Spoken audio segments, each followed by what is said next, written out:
የአንድ ግራም ወርቅ በስንት ነው በመሸጥ ላይ የሚገኘው? የአንድ ግራም የ21 ካራት ዋጋ ስንት ገብቷል?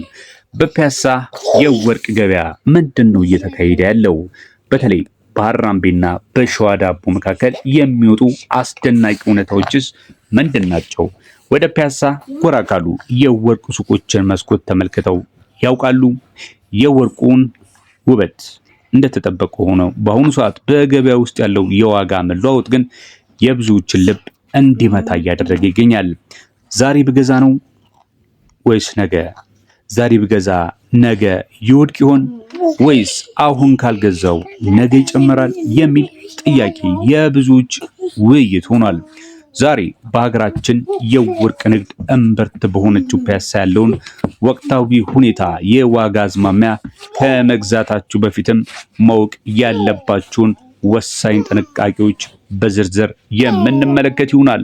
ቪዲዮውን ስትጀምሩ ላይክ ማድረግ፣ ለቻናላችንም አብራችሁን በመቆየት ሰብስክራይብ በማድረግ ትሆኑ ዘንድ እንጋብዛለን። አብሮ ለመስራትና ማስታወቂያ ለማስነገርም በቪዲዮ ላይ የተመለከተውን የቴሌግራም ቁጥር መመልከትና መደወልም ይቻላል። ወደ መረጃችን ነው የምንሄደው። የዛሬ ወርቅ በፒያሳ 1 ግራም በስንት በመሸጥ ላይ ይገኛል? በፒያሳ ገበያ የወርቅ እንደ ካራቱ አይነት እንዲሁም እንደ ዲዛይኑ የሚለያይ ቢሆንም በወቅታዊ ገበያ ላይ ዋጋው በስፋት የሚከተለውን ይመስላል የሚለውን እንመለከታለን። ከዛ በፊት ግን ካራትን መለየት እጅግ በጣም ወሳኝነት አለው። በተለይ በአሁኑ ወቅት በአማካይ የካራት ዋጋ በተለይ የ21 ካራት የጥሬው ወርቅ ዋጋ ከ20 ሺህ ጀምሮ እስከ 22 ሺህ ነው በጥሬው እየተሸጠ የሚገኘው። ነገር ግን ቫት ሲጨመርበት የባለሙያ እጅ ሲጨመርበት ያው ጥራቱ እንዳለ ሆኖ የካራቱ የዲዛይኑ ውስብስብነት ከፍና ዝቅ በሚልበት ሰዓት ላይ ዋጋው ከዚህ በላይም ከፍ ይላል ማለት ነው። የ18 ካራቱም እንደዚሁ ነው። በአሁኑ ወቅት አማካይ የሆነ የ18 ካራት የካራቱ ዋጋ ከ15000 እስከ 17000 ባለው የጥሬ ወርቅ ዋጋ ነው በመሸጥ ላይ የሚገኘው በአማካይ ነው ያልኳችሁ። ነገር ግን ዕለታዊውን ቁርጥ የሆነ ብሔራዊ ባንክ የሚገዛበትን የጥሬ ወርቅ ዋጋ ከፈለጋችሁ ደግሞ በየዕለቱ በዚህ ቻናል ላይ የሚለቀቁ ቪዲዮዎች አሉ። እነሱን መከታተል ይቻላል። እዚህ ጋር የምነግራችሁ አንድ ነገር የወርቅ ዋጋ በየቀኑ አልፎም በየሰዓቱም የዓለም አቀፉ የዶላርና የወርቅ ገበያ የወርቅ ገበያ ማለት የግሎባል ማርኬት ሬቱ ማለት ነው የሚቀያየር ነው። እሱን ተከትሎ ከመግዛታችሁ በፊት ሁልጊዜ ሱቅ በአካል ከመገኘታችሁ በፊት እነዚህን የግሎባል ማርኬት ሬቱን እንዲሁም ብሔራዊ ባንክ የሚያወጣውን መረጃ መከታተል እንዲሁም የኛም ቻናልም ላይ በየዕለቱ የምንለቃቸው የወርቅ መረጃዎች አሉ። እነሱን መከታተል ይኖርባቸዋል ማለት ነው። ነገር ግን ዋጋውን ከመንገሬ በፊት አዝማሚያው ምንድን ነው፣ የማርኬት ትሬንዱ ምን ይመስላል የሚለውን ስንመለከት የፒያሳ ወርቅ ገበያ አሁን የሚገኝበት ደረጃ አለ። በምን ስር ነው ያለው? የወርቁ ገበያ አሁን ያለበት ደረጃ ምን ስር ነው ካላችሁ፣ አንደኛው የዓለም አቀፍና የሀገር ውስጥ ተጽዕኖ ላይ ነው ያለው። የውጭ ምንዛሬ ለውጥ አለ በየዕለቱ የሚቀያየር።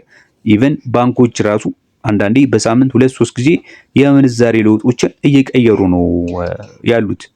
የባንኮችንም ምንዛሬ እንዲሁም ደግሞ በግሎቹም የምንዛሬ ቢሮዎችን ስንት እንደገቡ መረጃን የምትፈልጉ ከሆነ ይሄንንም መረጃ በእኛ ቻናል ላይ ያገኙታል።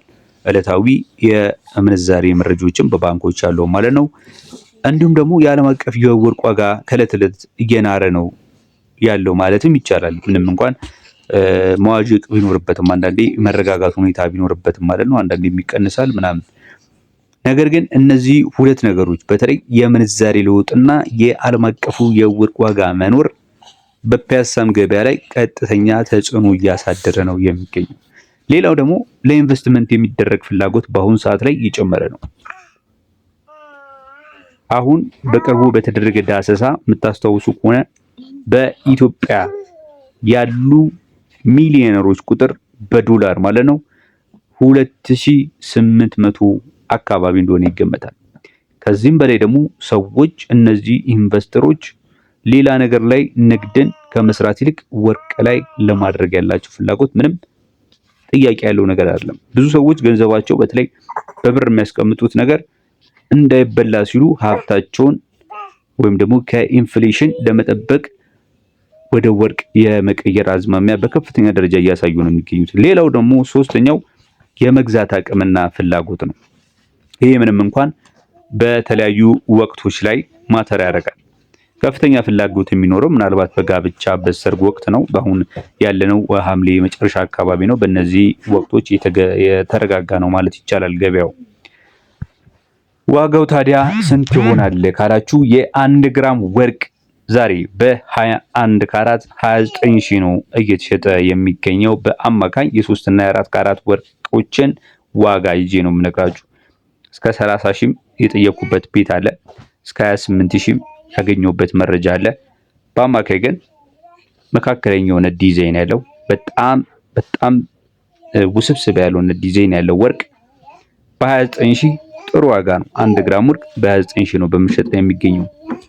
የ18 ካራቱም እንዲሁ በ23500 አማካይ ዋጋ በግራም እየተሸጠ ነው የሚገኘው ማለት ነው።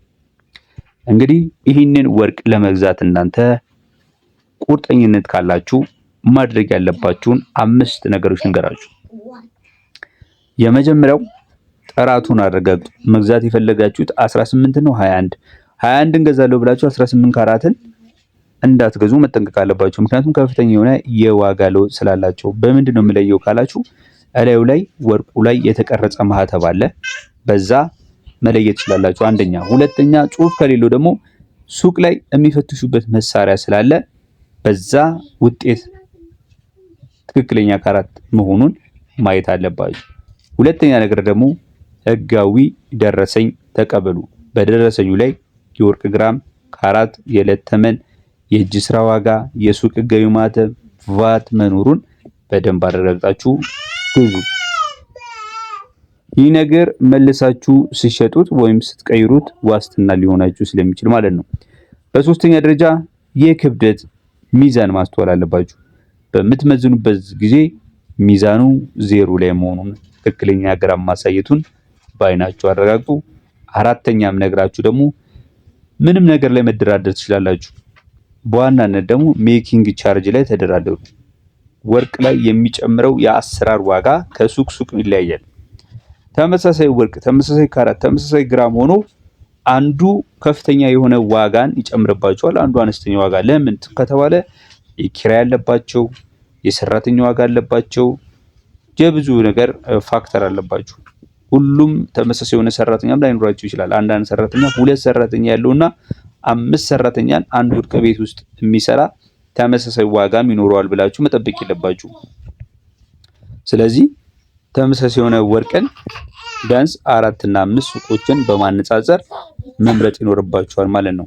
አምስተኛም ነግራችሁ ከታወቁ ሱቆች ህጋዊ ንግድ ፍቃድ ካላቸው ሰዎች ግዙ። ፍቃድ የሌላቸውን ደላሎች መራቅ አለባችሁ። ምክንያቱም ሐሰተኛ የሆነ ወርቅ ለመግዛት የመጋለጥ እድላችሁ ሰፊ ስለሆነ ማለት ነው።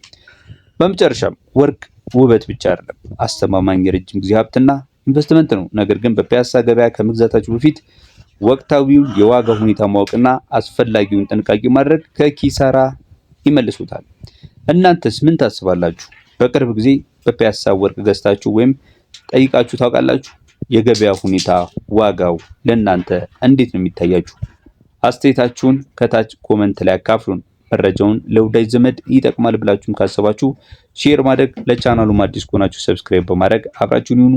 መልካም ጊዜ